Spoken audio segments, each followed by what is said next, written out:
Ronnie Scott's in London is a world-renowned music venue. It opened its doors in 1959 and has hosted the biggest names in jazz ever since. But recently it welcomed another kind of musician, people who want to give their instruments away. Ian Lee visited the club to find out why. It's the end of the road for Ron Eve's family heirloom. Ron's dad played this trumpet during World War II, but it's been collecting dust for decades. Why did you want to donate it here versus selling it on eBay? To help a child to learn an instrument would be great.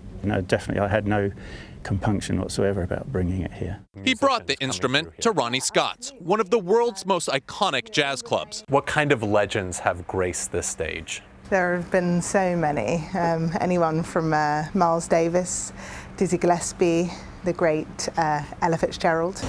Hundreds of folks delivered their worn, beat up, and sadly at times brand new and unwanted instruments during the club's latest charity drive.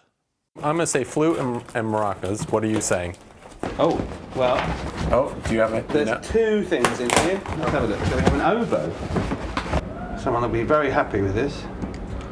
Who are the kind of people bringing in instruments? Anyone from the young or old person who bought an instrument during the lockdown and decided that they weren't going to be this big star, to people who bought instruments years ago and, haven't had the chance to practice for one reason or the other.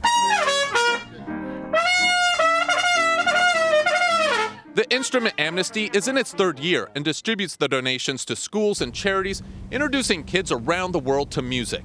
Opens so many doors to you when you have access to music education, and especially if you're living in an underprivileged area or are disadvantaged for one reason or the other. So it's an escape. It's an escape for a lot of these children. And this is what a successful drive looks like. It looks like every nook and cranny there's an instrument. I mean, you could trip over them. Some of these donated instruments need a little TLC.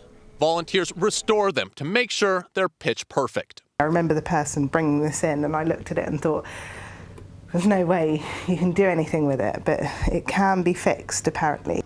Before shipping them out. So for these people, it's kind of like the music died. The music died a little bit, but they want the music to live on. That's the most important part. For CBS Saturday Morning, Ian Lee, London. So nice. Pass along the music. Love it. All these things people picked up during the pandemic. Figure out what to do with. And then went, I'm not so good at that. Yes.